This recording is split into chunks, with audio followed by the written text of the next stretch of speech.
Stream work? Yep, live streaming now, Chair. Okay then.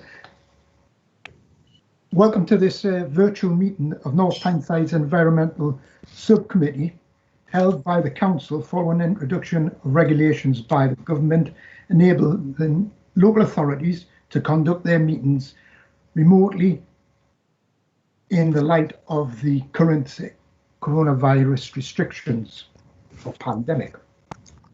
I'd just like to inform everyone that this meeting is being streamed live on YouTube. That's the Council's YouTube channel, to meet the requirements of the new regulations that all members of the public must, as a minimum, be able to hear the proceedings of the meeting. Before we move on to the agenda itself, I'm going to ask all the participants to briefly introduce themselves so that everyone can identify who is speaking at the meeting. So I will start by myself, and I am Councillor Brian Burtis and chair this environmental subcommittee. And I'll move on to Erin, if you could introduce yourself. Hiya, I'm Erin Parker-Leonard and I'm Councillor for Killinmouth Ward. Janice. Hello, I'm Janice Small. I'm one of the Camperdown councillors. Julie. Hi, Julie Crudis, elected member representing Battle Hill Ward. Lewis. Lewis Bartoli, Councillor for Tynemouth Ward. Linda. I'm Linda Bell, I'm a Wallsend councillor. Alison. Hi, I'm Alison Austin. I'm a councillor for Monks Eaton North Ward. Right, I'll get the officers now to introduce themselves. Jackie. Hello, I'm Jackie Hunter and I'm the Council's Biodiversity Officer. Michael. Oh, it's not, no, Michael's just organising. Dave Parkin. Good evening, my name is Dave Park and I'm the Democratic Support Officer for this subcommittee. Okay, right, thank you all. In terms of etiquette for the meeting, I'm going to ask one speaker to speak at a time, and could everybody turn off their cameras and their audio while other people are speaking, especially when the officer is going through the report. Try not to shuffle your papers or anything like that. If the camera or the audio freezes, I'll hold on a few moments until we can correct it, and then I will ask the officer or the councillors to repeat what they've said. And if anybody loses connections, I'll hold the meeting up for 5 minutes or so until we get reconnected. Okay, thank you. The agenda papers are all available on the council website, and this agenda contains just one report from our biodiversity officer, Jackie Hunter, and that relates to an update of that biodiversity action plan for North Tyneside and Newcastle. Right, I will ask our biodiversity officer, Jackie Hunter, now to give the report. Yeah, Chair, just before we do that, can we do apologies for absence? All right, do we have any apologies? I've received apologies from Councillor Alan Percy, Chair. All right. And does anyone have any dispensation or declarations of interest? No? Okay. Jackie, I think it's over to you now. Okay, thank you everyone. I'm going to do my usual and do my presentation, which I've set out. I put some pictures on and to demonstrate some of the projects that community groups and the council have been working on and things we do through planning, just to kind of demonstrate the type of projects that we're doing and the targets that we're actually meeting. So you all have a copy of the progress report in the briefing overview. I'm going to now just share the beginning of my report. Can everyone see that? Yes. Yes. Brilliant. Thank you. Okay, so obviously you've got the briefing overview, and obviously within that, as usual, I've set out examples of projects that we've delivered, and this is obviously for retrospectively for 2019/20. So obviously I've given you a flavour of the type of things that have been happening for things like grassland creation and for insects such as bees. So we've got things like we're continuing to do our sort of biodiversity areas around the borough, which is around 1.4 hectares in total. It's on over 70 sites, and that's through our grounds maintenance team. And that's obviously to continue. It's along things like road verges and on green spaces, on some open spaces, and that's to try and encourage pollinators and insects and generally increase biodiversity through the borough. And then we've got, you know, a lot of groups such as the Briardine and other groups who are doing an awful lot, such as, you know, creating Wildflower Meadows, managing them, doing annual surveys. So there's loads of really good work going on. Again, you know, with things like Woodland and scrub, we get a lot of that through the planning system, but also we've got, you know, groups that are doing a lot of management of scrub, and they're planting bulbs and doing tree management. So obviously, you know, I won't go through everything in that document, because obviously you've got those documents, and I've literally highlighted some of the key things that have been happening over the year with the council projects, with our parks and green spaces, and also all the brilliant work that our local community groups do as well. So I'm going to just run through the presentation now. This is obviously the list of our habitats and species which we have targeted over the last 10 years. So they're all the ones that we have our targets for. Sorry, just gone a bit far there. And as usual, I'm going to start with just some examples of some of the planning projects that I've worked on with planning, where we've tried to get some really good biodiversity benefits from those schemes. This is one that was approved for the West Churton Industrial Estate. And it was a big area, a big brownfield site, which has got planning permission for housing on it. But one of the key species that we found on that site was a butterfly called dingy skipper, which is a UK priority species. And therefore we worked with the developer to retain some of the areas that were already on site for dingy skipper, to translocate some of the areas that we're using onto the western boundary. So I know you can't see the key, but on the western boundary here, which runs adjacent to the Wagon Way, we've got lots of new habitat that's going to be created, in addition to translocated habitat that's been moved from parts of the site that were valuable into this area. And the key idea behind that is that those species will be able to thrive and hopefully increase in those areas. They've now got a larger area, and it will also benefit other butterflies as well. So that runs along the whole length of the western boundary, and it's right next to the Wagon Way as well. And we know that the Wagon Ways are, you know, key corridors for movement of wildlife, and we do have other dingy skipper sites in that same area. So the hope is that, you know, this species will continue to increase and move into other sites where there's the right habitat for them. Moving on to another one, this was a small scheme on Sandy Lane called it's Murray Hog is the business. So it's right next to the car sales area, and it's just an example really of an area that it is within the wildlife corridor, but it was very poor arable land. There was nothing on there. It had really nothing of value on it. But we worked again with the developer to secure a 15-metre wildlife corridor on the western boundary. Again, there's woodland, a little bit of woodland on the western side of that planting, so we're getting as part of that, I think it's something like about 8 metres, 8 metre wide buffer of woodland and scrub planting, then species rich grassland, and then the green line is a species rich native hedge.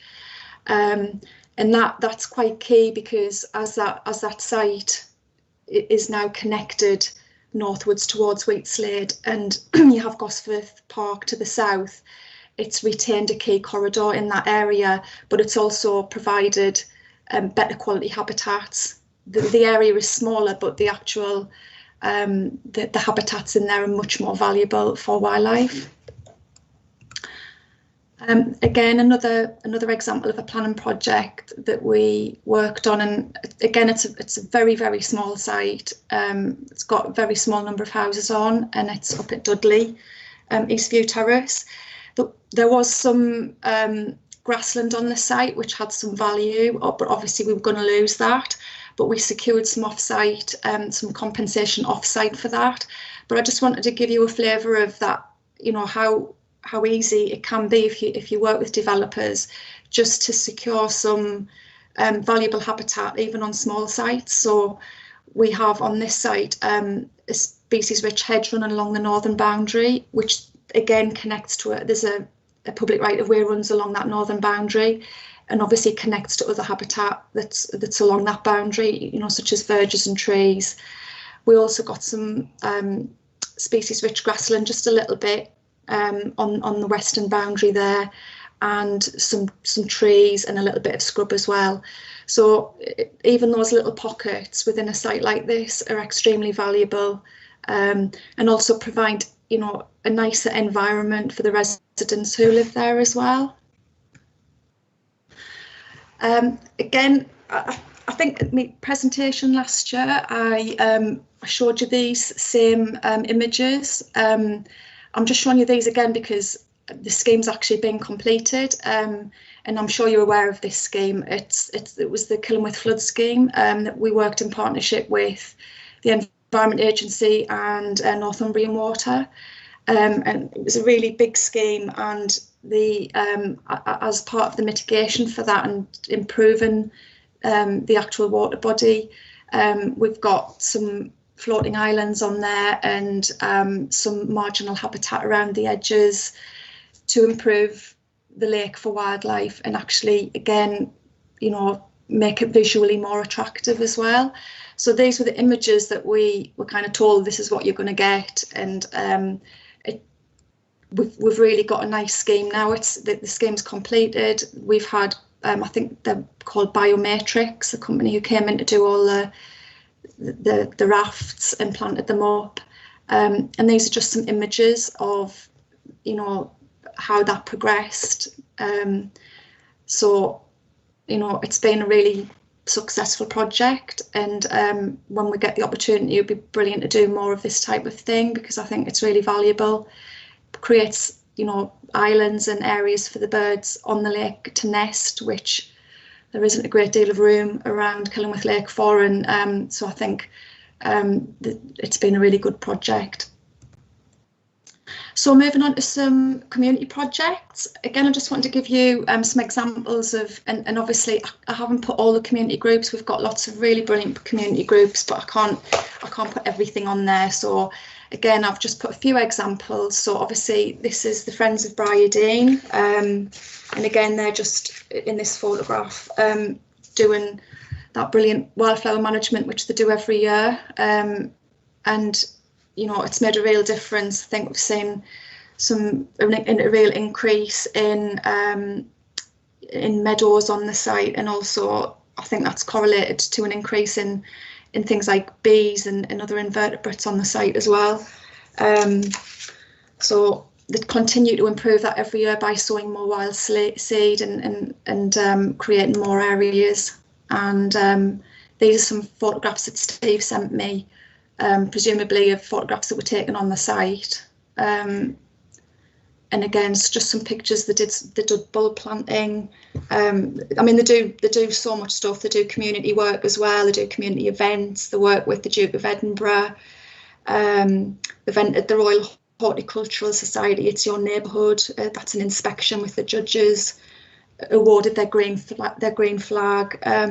So, you know, loads of really good work. And here's some images of the Wildflower Meadows that have been really successful on the site, and you can see there's some really lovely stuff in there, like the fritillaries and you know, the cowslips and things. So, you know, really good work. And Steve sent me this as well, so you can see that things like bees have been increasing. They've been doing surveys every year, and I mean, you can see a massive difference over that 10-year period in bumblebee species, the number of bumblebee species they've been getting, and obviously that will be a direct correlation with that increase in creating wildflower meadows and all the management they do on that site. And they also received an award, a bee conservation award, and that was in 2018. So, you know, I think they're continuing to do all this good work, and I hope they continue to get these awards as well, because I think it's brilliant. So moving on to the Friends of Hollywell Dean, again, another group who do a lot of amazing work, and this is just a list of the type of things they've been doing, anything from litter picking to, you know, repairing fences. They do a lot of path work to enable people to go and enjoy the Dean. They do works to trees. They've been doing a lot of watercourse work as well, where there's a lot of erosion and things like that. So, and also removing things like Himalayan balsam, which is, you know, an invasive species, and that's really good work, because if that takes hold, it can be very damaging. So lots of good work and some nice photographs to show of, you know, the group all getting stuck in and trying to sort of, you know, shore up that watercourse and put things in to help with that erosion control. This is some pictures of them doing their strimming works, and that's just obviously to enable people, excuse me, to get up and down through some of these pathways, but also to manage the grasslands in some of the more open areas. And this is just some photographs of some of the footpath work and the fence work that they've been doing as well. So just thought I'd show a few photographs of some of the stuff that's been going on in the parks and green spaces as well. So obviously in Northumberland Park, there's been a project to create a bog garden, like a little pond and a bog garden, so with a nice wetland area. So they've obviously got the local community involved in that, and sort of doing lots of other things. I think they have a regular newsletter to, you know, update the people who use the park and the friends of groups with things that they see in the park. So a lot of the species that are recorded and seen, and some nice photographs again that they've taken of things going on in the park.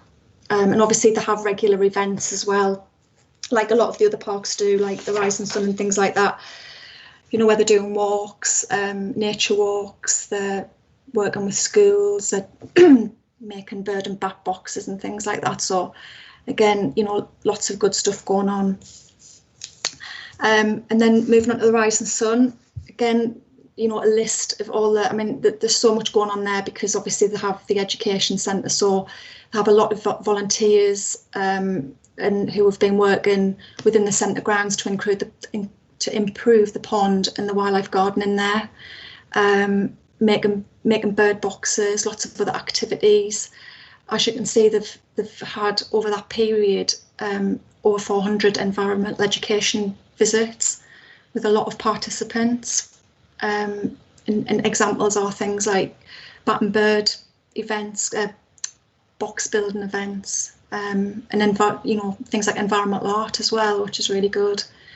And the Friends have planted over 1,000 bluebells. They've planted more stuff again this year, but I'll report on that next year. And they were due again at the beginning of this year to start doing some bee work as well, but obviously because of COVID, things have changed.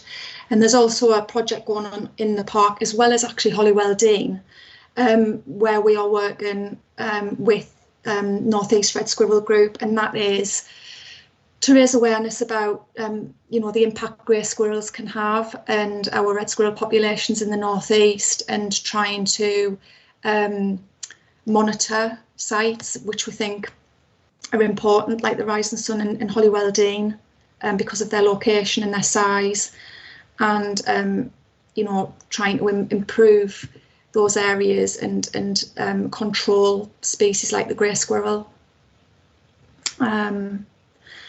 And Chris, this is our lovely manager at the park, land manager, Chris Tallick, and he sent me these. He actually made these owl boxes, which I think is amazing. He made 2 of them, and then we got our lovely tree squad who came and got their harnesses on and put them up in the trees for Chris. So we've now got a couple of these owl boxes in some of the trees, but facing onto the areas where we hope owls will use the boxes, and then they've got forage and habitat around them. And we also got another one. This was part of the mitigation we got for the Scaffold Hill housing scheme, and that was installed, I think, last year. We've just relocated that because we didn't want it right next to the public footpath, but it is there in the park, so that's brilliant as well. Again, just going back to Killingworth Lake, there's some more pictures there of the development of the floating rafts, and what was brilliant with that as well is that the council worked with the local primary school at Westmore, and the kids got involved in helping to plant the reed beds up, which I think is brilliant. You know, and the anglers on the lake get involved with helping to keep it tidy and litter removal. And Alan, our park warden, continues to do his wildflower management in there as well in those areas. So, and then we're hoping to do this coming year, start doing a kind of rolling programme of more woodland management in there to improve the woodland around Killingworth Lake as well. So I've just put, again, here's some examples of council projects. Again, these could just be something that I'm involved in doing, or that we're working with community groups with, or that our highways team have been doing. So again, I've already mentioned our biodiversity areas, which our grounds maintenance team manage and do every year. We worked with the Friends of St Mary's Wetlands this year to restore and do some restoration work to the wetland nature reserve, because we had an issue with it silting up and the water levels not being right.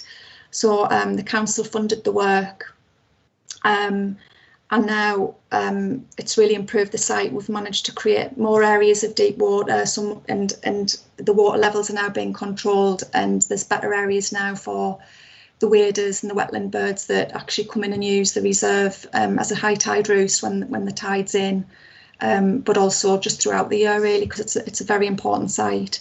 That site's also grazed with I think they're Exmoor ponies, and obviously last year we grazed, as usual, we grazed silverlink with the cattle, and that was all through the Flexi Graze scheme. So these are just some examples. We also, in partnership with the highways team, who were doing some work along Silverlink Wagon Way, they were improving the footpaths along there, and we got together with them and saw an opportunity to actually create small ponds along there, because we obviously have great crested new ponds within Silverlink Park itself. So there were footpath and drainage works done along there. There was a ditch cleared and almost recreated, and 5 new ponds along approximately half a kilometre of Wagon Way were created, which we're hoping that we'll be able to get planted up this spring, get some more planting in there. So this is just photograph. Unfortunately, I don't have any up-to-date ones, which I'm sure it probably looks a little bit better, but this is actually in progress. This is the work being done, and this is one of the bigger ponds that was created at the edge of the footpath.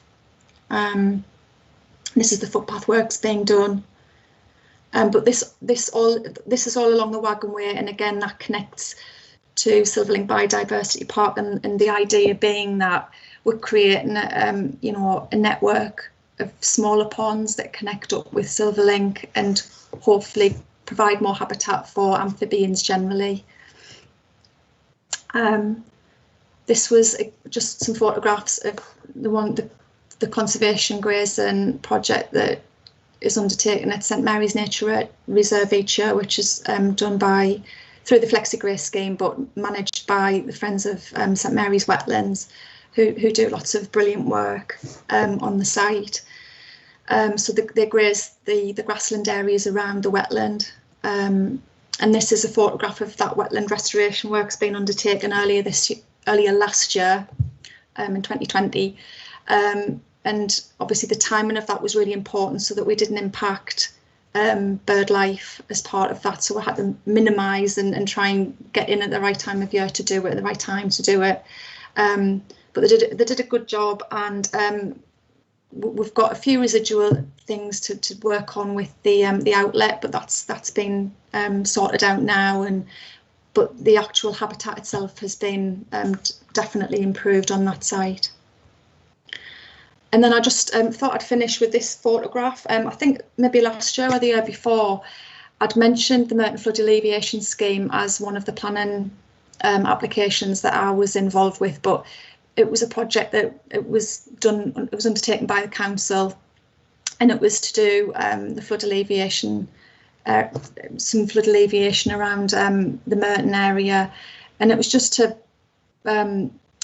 show some photographs, a year or two later, where you can see how the ditch area and the kind of wet areas are establishing and becoming really nice for wildlife. And that's it. Thank you very much. And as usual, if anyone has any questions, I'll be happy to answer them. Okay. Thank you, Jackie, for that presentation. Before we move on to questions and comments, could I ask you, next time you see any of the Friends of groups, to thank them, for their excellent work that they do for nature and for the council, because without them, the council couldn't actually do all that type of work. So we really appreciate all the hard work that those people put in. I will do. I hope they do realise they are appreciated by all of us, and that's why I like the opportunity to be able to put these photographs on and show some of this. Is only a very, very small proportion of the brilliant work that they all do, and I'm happy to support them when I'm needed. Excellent, thank you. Okay, right. Do we have any questions? Can you raise your hands if you have a question? I have a few. Oh, hold on. Janice, right, come in. Janice, you need to unmute. I was just thanking you very much and saying it's wonderful to see how much work is going on in this particular area. And I wanted to ask you about the places that you haven't mentioned today, the places that I noticed, because I'm in Camperdown and I'm in Annesford and I'm in Killingworth. And I'm wondering about how we manage when we don't have an interested group to take on these projects. Yeah, I mean, it is difficult from a resource point of view. If we don't have an active group in an area who come to us and say we'd like to do this, then yeah, some stuff might not get done in those areas. I mean, there'll always be projects that will be identified, perhaps through a council project, or because obviously not all the things that we deliver through the Biodiversity Action Plan come from community groups. We do work as well internally with projects that are undertaken, and we try to work with other local authorities to deliver projects. And obviously there's projects delivered through planning as well. But inevitably there will be areas that there isn't as much going on because there might not be an active group. But we're always happy to support and encourage new groups if they want to do something in their local area. I mean, in the the Camperdown area, I know that we do work with Chris Ray, and have done over the years. In in the Burradon area, and the Village Green and things like that. I mean, they do, again, loads of good work. And funnily enough, we've recently had a meeting with Chris and looking at trying to maybe do like a project with him in the local school in the spring. So, you know, but you're right, it comes down to who comes and asks us if they can have support and if they can do something. Yeah. Do you ever have links with the university or the colleges who are doing this kind of study? Not really, if I'm being honest with you. I mean, if we were contacted by a university or a college, we would engage in that and you know, work on them with something, but it's very rare for that to happen. And from a resource point of view, you know, I can't see what we could do with them without it, you know, taking up a lot of time.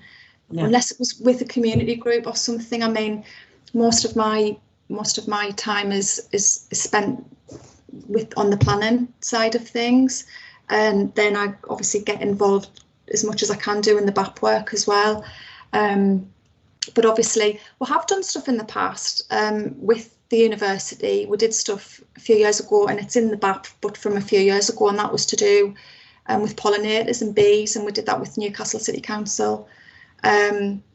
So, and we've done things with, you know, Friends of the Earth with bees and pollinators as well. So always happy if we're approached and there is a project worth working on to do that. Right. Thank you very much. Thanks. Thank you. Erin? Yeah, I was just kind of on the back of what Janice has said as well. I think it's great, all of the little community groups, and you know, I think we obviously really rely on them. I was just wondering, as an example, the Friends of Killamouth Lake, and I know they did have quite a good group going on, but I know that's sort of filtered out a little bit. And I have spoken to one of the members of Friends of Killamouth Lake, and obviously things have halted because of COVID, but I'm just thinking about in the future as well. I was thinking, I've chatted to Janice about it before, about ways of helping them to revive it a little bit. And I was just wondering about what you think the role of a councillor should be as well within those smaller groups, because I think us having an interest in our own communities means we should have an interest in those community groups. And I was just wondering about even, and I don't know how much time this would take up, Jackie, you'd probably tell us, having bulletins, so if you get those little updates from your community groups, making sure that those are passed on to the three councillors in that area, to do with what the will, but also just to make those links, because obviously we've got the Friends of the Rising Sun who are in my constituency also, and I've had a lot to do with them as well, and it really makes a difference. So I don't know how that might work or be developed, but I just think maybe if we had a stronger sort of connection or more updates to sort of gain our interest, if that makes sense. I know what you mean. I think it's quite difficult because it would be difficult for me to be updating you regularly, because often what happens is the groups tend to do a lot of work, and then they might just come to us and say, can you come out and meet us on site and just talk through this, or can you have a look at our management plan, or can you help us, do you have any resources could you give us some wildflower seed? A lot of them are quite self-sufficient and just get on with it. And what I do, if I haven't caught up with them even in a period of time, I tend to go to them all at this, you know, before I do my BAP report, and I get an update on everything they've done over the year, and they all very kindly write me, you know, lots of nice information and give me, you know, a bullet point list of everything they've done over the year. I think if you wanted to do that, I wonder if it would just be better to ask somebody within the group to actually give you those updates. I mean, I think personally, I think it'd be brilliant to have that support if that was what some of the councillors were interested in doing. And if there was something that I was updated on in that period, I'd be happy to pass it on to the members for that area. But it does tend to be very sort of sporadic, really, and I do tend to let the groups just get on with it. I don't interfere, but they know I'm there if they need my support and they need help with something. And often it might be help with funding, but that's fine as well, because they're managing, council land, and they're doing a lot of the work that we don't have the resource to do. And so they're getting stuck in as communities and delivering a lot of this stuff, which is brilliant. But like I say, I don't have regular updates from the majority of them. I just kind of get contacted when they need me. That makes sense. I was just wondering, so when you get the information to pass on to the committee, this subcommittee, would you use all of that content, or would it be difficult to do that? And maybe those little bullet points that they do send, could you have the councillors who are linked to them and send that information on, whether it gets put into the... Oh yeah, everything goes in. I put everything. Right. Yeah. I mean, everything they give me goes into the progress report, which is the target tables. A lot of those are generalised, because if I put everything in the target tables, there's loads there anyway, and it's a lot to get through. And I'm sure people just pick the bits out that they want to look at. What I do with the briefing overview is I try to put everything in for those community groups who've given me that information. I mean, I have to say, sometimes, it's only occasionally, but sometimes I'll contact a group, and for some reason or other they haven't been able to get back to me and give me those updates. So that's fine, because I know they're all busy and things like that, but I try to get as much in there, and everything anyone gives me from those groups. I mean, the information I've got, say for instance from Briardine, Hollywell Dean and the Friends of St Mary's Island, it's literally gone in verbatim. It's there. It's as they gave it to me. Are you saying you would want it broken down so that you get something specifically for your area? Possibly, yeah. Just I think it's a bit more targeted then, and it comes to our attention a little bit more. And obviously, there's members, there's councillors who aren't members of this committee who might benefit from just being reminded that people are out there doing it. Yeah. I think you do a great job of highlighting the work in this committee. That it's brilliant what you've shown us. So thanks for doing that. I'm glad that you're all interested and want to see it as well. I mean, I'm happy if anybody wants to contact me directly, and at periods of time, and say, have you heard anything about what's going on in this area? Yeah. And then I'll try and do get some of that bullet point information just for your area. That's absolutely fine. If that's what if it's at any specific point just wanted a bit of an update on, it might be that I'd have to say, I actually haven't heard anything from a group in that area for a while, but then when I do hear and I've got some information, I could pass it on to you. So I don't know if that's the best way to do it, and then obviously continue to do the annual. No, it's just interesting hearing how it works. I think it's fine how it is. Thanks, Jackie. Thanks. Hi, Jackie. I've got a couple of questions for you. The first one is about West Churton, the building. Yeah. When they've removed the habitat, did they actually take the soil and the plants that was there and remove it across the...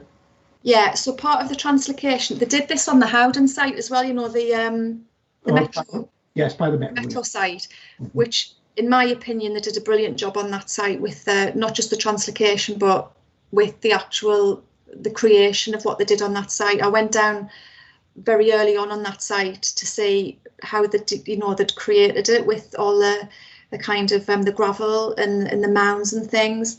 And hopefully this will be the case on this site as well. But yeah, I mean, they have to submit as part of the planning conditions a management plan, and they have to detail very, in a lot of detail exactly how they're going to do it, how they're going to create the habitat, and how they're going to translocate those areas of habitat that are valuable. And yes, you're right, they have to take the turf with the plants in, because obviously dingy skipper, those eggs are laid at the base of the plant, and they have to all go together to for the survival of that population.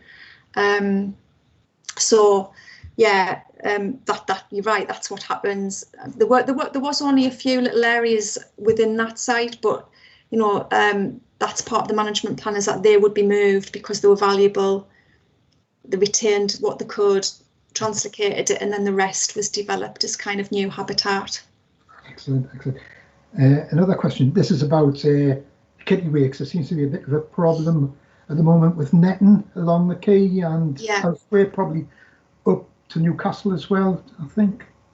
I don't know where are we with that?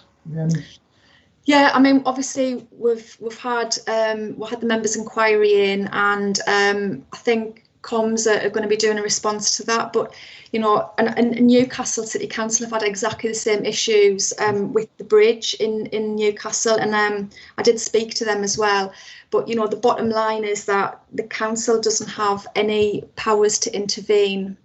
We don't have any statutory powers.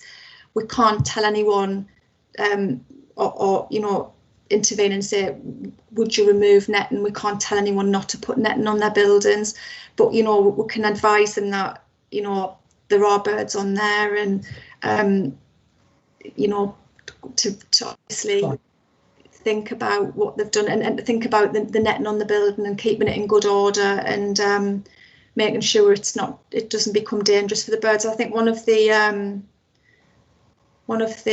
you know, the worries of the netting on the buildings as well is not just the loss of the nesting site, but that if the birds get trapped in the netting as well, they can die if the netting isn't fit for purpose.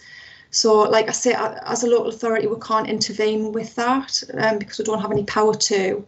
But I do appreciate that there's a petition online, and there's a lot of support for it, which, you know, is, you know, not surprising. And since lockdown, has there been any increase in wildlife crime within North Tyneside? Not that I know of. I mean, it's very rare that I get anything in relation to wildlife, but that I would get anything through. So not no. The only thing I can say to that is not that I'm aware of. No. Yeah. And finally, what I was going to ask you, just about in your report, we're talking about the otter holes they built. Were they built with concrete, or were they built with natural materials like trees and wood, in other words? Which ones are these? The otter holes. You said there was 5 otter holes had been built. I can't find it in your report. Is it? Newcastle must have been on one seat and burn, I would think. And I've seen it in the report. I just was wondering what type of how the materials that otter holes were built out of. I didn't realise that was in there. Hang on. Reports. I'll just go to the targets and see. Do you know what page it's on, Brian? I'm just having a look. I'll flick through. Near the back. Otter, right, I've got the otter. It's on page 23. Yeah, page 23. Page 23, is it? Yeah. They were completed. I was just wondering. Oh, yes. No, yeah, I mean, I've left that in, but obviously they were completed back, I think that was a few years ago now. And it wasn't all done at the same time. That was done over a few years. So I think we've got, I mean, obviously that's for Newcastle and North Tyneside. I can't remember where the Newcastle ones were. But I think the ones that were put in there was a ledge put in as part of the White House Farm application, and that was for the connection with Gosforth Park. Okay. I believe it was a concrete ledge. Off the top of my head, I think it was a concrete ledge rather than a natural material. So yeah. And finally, trees. Just. Are we still planning on increasing the number of trees in North Tyneside? And do we have any sites designated?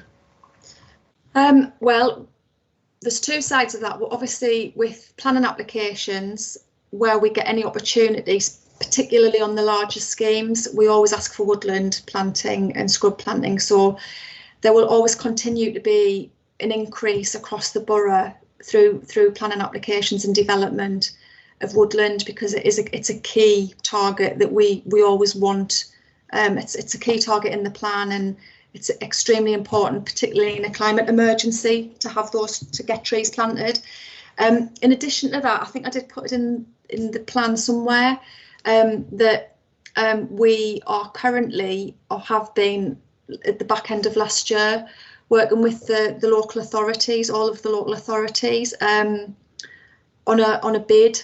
I think it's called Climate for Trees bid. I don't know where we are with it because Newcastle have put the bid in, but we've all submitted information. We had to submit information about potential sites. So we did identify some potential sites early on for that. And with, you know, if we do get the money, we'll look at other sites going forward. So some of those, what we've looked at are existing sites where we can improve woodland. So for instance, we are looking at the Rising Sun because we've got plantation woodland in there which is non-native, and we want to, so as part of that bid as well, we can get money funding to do regeneration of woodland as well as planting new woodland. But obviously the priority is to plant brand new woodland, because obviously in terms of climate change and the targets the governments have set, there is a priority to actually have increased woodland cover and not just, you know, but as part of that we do want to try and regenerate woodlands that are either coming to the end of their life and replanting there, or just replanting with native species. We're not talking about taking the plantations out because, you know, they're beneficial to the red squirrels. Oh no, I'm not talking about removing pine and things like that. What we're talking about is, so for instance, in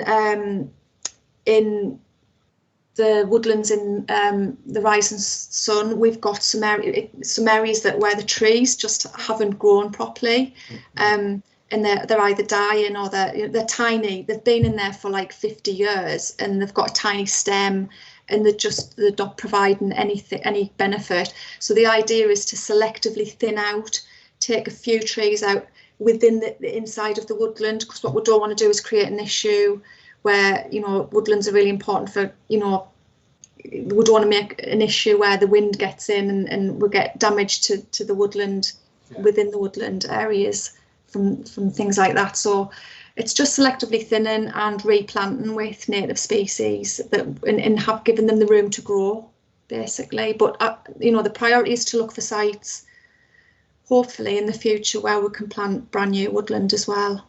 Excellent, excellent. I'll bring in Julie now. Julie Crudis, Councillor Julie Crudis.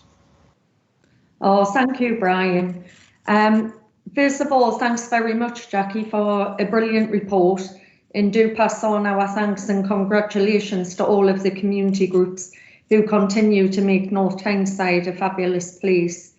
A few of the questions I had actually is Brian's asked, sorry. So 2 things. Would we be able to ask you for some wildflower seed? You alluded to that earlier. Yeah? Yeah. So I'll contact you directly about that. That's no problem at all. Yeah. Smashing, thank you. And then really it was just a matter of interest, being a bit nosy like I am. You know, we've had a terrible year with the impact of COVID and lockdown, but I'm wondering, has there been any positive aspects of the lockdown and the fact that people haven't been trampling around so much on the environment and wildlife? Yeah, I mean, you know, I think this whole thing has highlighted how important our parks and open spaces are to people. And I think you've had people, you know, who might not have gone out that much as they have, you know, since the lockdown, because obviously that feeling of being trapped makes you want to go outside more and get some fresh air. And I think those areas have been key, and I'm hoping that people have actually, you know, got a renewed love for those areas and a respect for them, and you know, realise how important they are. I'm sure most people do feel that way anyway. In terms of impacts on sites, I'm sure I haven't noticed anything, but I don't think we have on our wildlife sites massive impacts anyway. I mean, we do have people using them. We've probably seen a reduction in things like litter management, litter issues, on some sites, you know, not all of them, but on some of the sites that aren't as well used. But I actually think people have been using a lot of the sites more because of the lockdown, and I think that's brilliant, because it highlights to people how important these areas are, but also they're getting out and they're getting in touch with nature, and hopefully have a better respect for nature as well as part of that. And I hope that if we ever get out of lockdown, which hopefully this year we will, that we'll get more interest from people who want to, you know, when we were talking earlier about community groups, hopefully we'll get more interest from people who want to get involved and do more for the environment and get involved in their local area. That would be brilliant if that would be a real positive result from all of this. But I think, you know, the positive side of it is the less pollution from people going out in their cars all the time.